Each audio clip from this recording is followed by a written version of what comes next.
למען החי ורעי אדם בנה שלום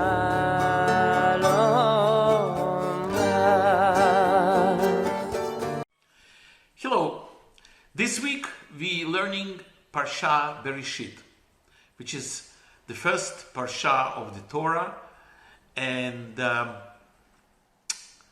we're starting the Torah reading cycle again. Bereshit stands for in the beginning, and it doesn't mean in the beginning like 1, 2, 3, 4, 5. It means that it's the foundation of everything. So on the first day, God created light and darkness, and on the second day, He formed the heavens, and He separated the upper waters from the lower waters. On the third day, He created the boundaries of land and sea, and on the fourth day, He fixes the positions of the celestial beings, the sun and the moon and the stars, and arranges for the time-keeping system, and as well as elimination of the planet. And on the fifth day, He creates the fish, birds, and the lizards and reptiles. And on the 6 days, He creates all land animals, and then the human being, Adam. And He proclaims the seventh day as the day of rest. God created the human being from dust of the earth and blew the living soul into his nostrils. Originally, Adam was like a one being with a male face one way and the female face behind him. But after God asked him to name all the animals, and Adam realized that every animal has got the male and female, and there is a pair of everybody, he asked God why I don't have a helper, a pair, and God agreed that this is right. So He put Adam to sleep and created a female who was called Isha. So man is the Ish, and the woman is Isha. And He placed them in the Garden of Eden, and He told them that they may eat from every tree in the garden except one, the tree of knowledge of good and evil. They were so pure and so clean that the concept of being naked, or concept of shame, or what is sex, was totally foreign to them. They didn't understand what it means really and what it's all about. It wasn't part of their world, right? So when Adam and Eve copulated, the snake saw it, and he got really very jealous because he wanted to have Eve for himself. So the snake decided that he will arrange something somehow to anger God, so that God will kill Adam and he will have Eve, or the woman at this stage. We will come to that in a few seconds. Which is what he did. And as a result of snake's ideas, they sinned, because they did eat from the tree of knowledge of good and evil. And God has found out that, and obviously was very angry with them. And because Adam never accepted responsibility for it, because he asked him, why did you eat from the tree? I told you not to. And Adam's reply was, the woman you brought to me gave it to me. So he didn't accept responsibility. He blamed the woman, which God brought to him. So in a secondary way, he was blaming God himself. Now, when God asked the woman, what did she do? Why did she do that? She said, snake told me, tempted me to do that. And so she didn't accept responsibility either, and she blamed the snake. And snake, obviously, yes, he had accepted he knew what he was doing, the snake. And as a result of all of this, God was very angry and expelled them from the Garden of Eden. We will come to that in a few seconds. Then what has transpired, Eve got pregnant and brought to this world Cain and Abel, the two brothers, and both of them were actually born with sisters. Cain had one twin sister and Abel had two twin sisters. And then what's happened is, because of the sin of Adam and Eve, that they ate the forbidden fruit, they brought death to this world. And as a result of this, the first murder occurs between their children. Cain kills Abel because he got very angry why God accepted Abel's sacrifice and didn't accept his, Cain's. That's the simplistic explanation of all of this. There are many explanations why Cain killed Abel. And one of them is they couldn't find an agreement who will have which one of the twin sisters as well. Right? But that's another story. Right? And as a result of Cain's murder of his brother, he becomes a wanderer for the rest of his life, and eventually he is killed by his great-great-great-grandson. Right? Now, after this tragedy, Adam and Eve didn't have stopped their marital affairs, as a matter of fact, and for 120 years. And only after 120 years they produced another son, Seth, and the 8th generation from Seth was Noah,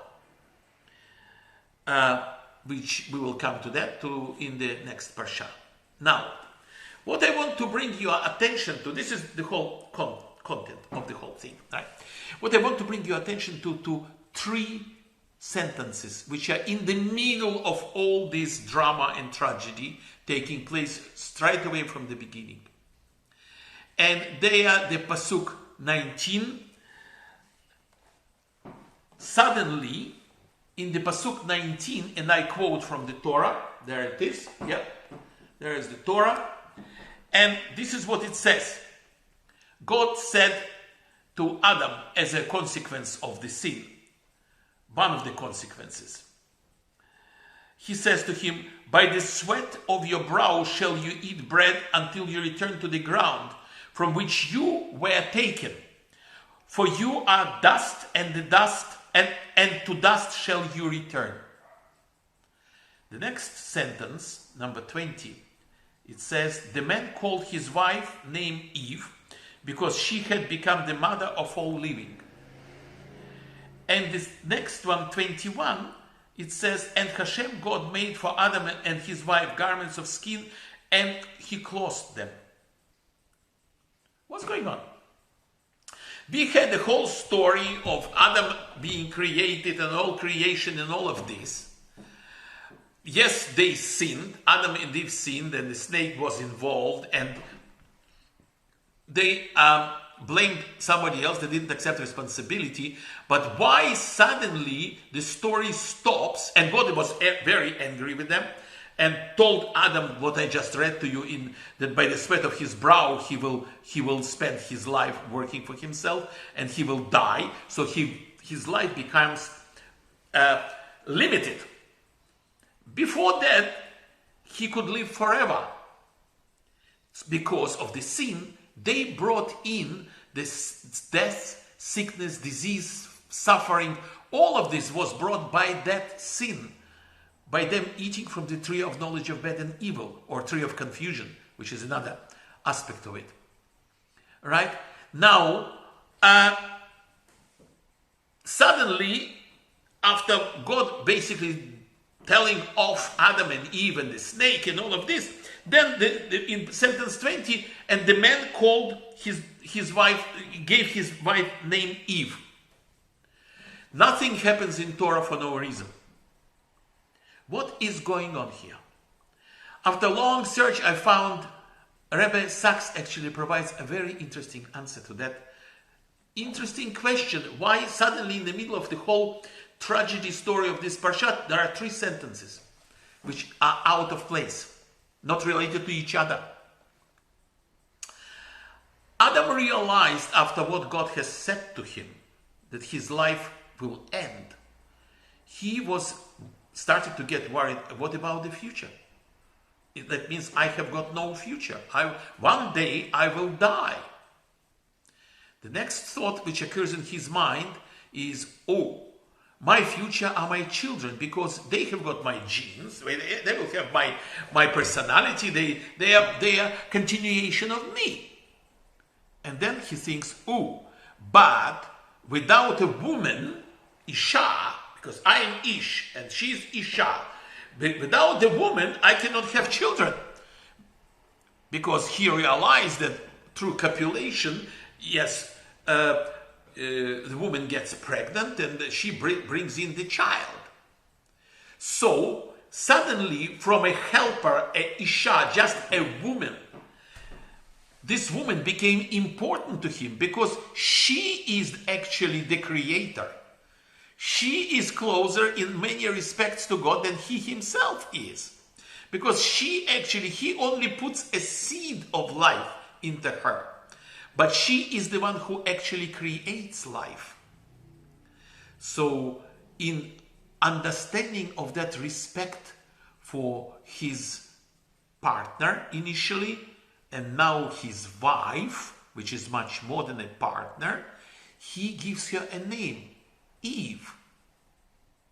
So she becomes not just a woman, she becomes a person, a personality. And that is very, very important because it's a fundamental point in the whole foundation of humanity.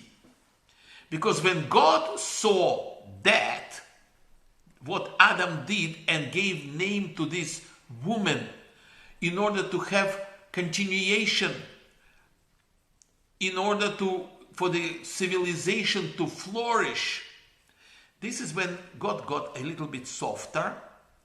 And then in the next sentence immediately we read, and Hashem God made for Adam and his wife garments of skin, and he clothed them. So he had some compassion for those two who badly sinned, done the terrible thing, and now he created special clothes of light for them. Because they were still very powerful beings. As a matter of fact, the next sentence, the Pasuk 22 says, and Hashem God said, behold, man has become like the unique one among us, knowing good and bad, and now, lest he put forth his hand and take also from the tree of life and eat and live forever. God realized that now, armed with his knowledge, Adam can go to the tree of life in the Garden of Eden. And if he eats that fruit, he will live forever. You can imagine a being that powerful, nearly like God, with the ability to live forever, cannot be killed. Right? And with the basic, very basic understanding of life. Yes, to give you examples of individuals like this, who are bent on their own mentality and they have got no compassion for anything else. Yes, Stalin, Hitler, Genghis Khan, you name it. Yes, they are typical examples of what can happen. You can imagine those monsters living forever? That will be a disaster. And this is what God realized, and this is one other reason why Adam and Eve were banned. They were banned, they were tossed out from the Garden of Eden, and the angels were standing with the swords and did not allow them to go back. As you can see, this is really the very beginning of our civilization.